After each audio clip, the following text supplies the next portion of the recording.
حضرت علی رضی اللہ تعالیٰ عنہ فرماتے ہیں اشد جنود اللہ عشرہ، اللہ تعالیٰ کی کہ جو لشکر ہیں سب سے سخت لشکر وہ 10 ہیں، باقی اور بھی الگ لشکر بے انتہا ہیں، ما یعلم جنود ربک الا ہو، اللہ کے لشکروں کو اللہ ہی جانتے ہیں۔ تو حضرت علی رضی اللہ تعالیٰ عنہ نے فرمایا کہ اللہ کے بڑے لشکروں میں سے 10 لشکر بڑے ہیں، بڑے لشکر۔ سب سے پہلے پہاڑ، کتنے بڑے بڑے پہاڑ ہیں جن کو اپنی جگہ سے ہلانا کتنا مشکل ہے، یہ اللہ کا لشکر ہے، اللہ کی مخلوق ہے اور سخت مخلوق۔ دوسرا لشکر لوہا ہے، تو لوہا جو ہے وہ پہاڑ کو بھی کاٹ دیتا ہے، پہاڑ کو تراشتے ہیں لوگ، سرنگیں کھودتے ہیں تو لوہا یہ کام کرتا ہے۔ تو پہاڑ، لوہا ایک ایسا اللہ کا لشکر ہے جو پہاڑ کو بھی۔ تیسرا لشکر اللہ تعالیٰ کا آگ ہے جو لوہے کو پگھلا دیتی، اور چوتھا لشکر پانی ہے جو آگ کو بجھا دیتا ہے۔ پانچواں لشکر بادل جو پانی کو اٹھا لیتا ہے پھر آگے وہ برساتا ہے، اور چھٹا لشکر ہوا ہے جو بادلوں کو بھی آگے پیچھے کر دیتی، بادلوں کا ہوا لے کر جاتی ہے۔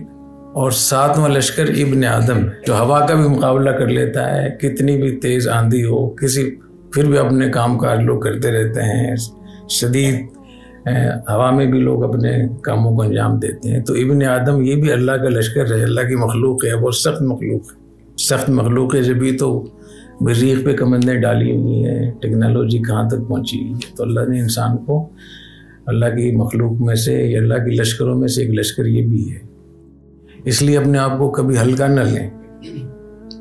آپ اللہ کے لشکر ہیں، آپ اللہ کے بندے ہیں، آپ حضور اکرم صلی اللہ علیہ وسلم کی امتی ہیں۔ اللہ نے آپ کو ابن تمام کائنات میں سے اشرف المخلوقات آپ کو بنایا ہے۔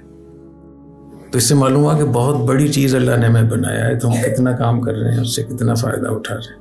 اور فرمایا کہ اس سے بھی بڑا لشکر نیند ہے، جب نیند آ جاتی ہے تو ابن آدم بھی لملیٹ ہو جاتا ہے، بلکہ بے ہوش جب آدمی ہو جاتا ہے، یہ بھی اللہ کے لشکروں میں سے ایک لشکر ہے۔ اور نیند وہ بے ہوشی سے بھی بڑا لشکر ہے کہ نیند جب آ جاتی ہے تو ہر چیز سیٹ ہو جاتی ہے، آدمی تھکاوٹ دور ہو جاتی ہے، پتہ ہی چلتا کیا کچھ ہو رہا ہے۔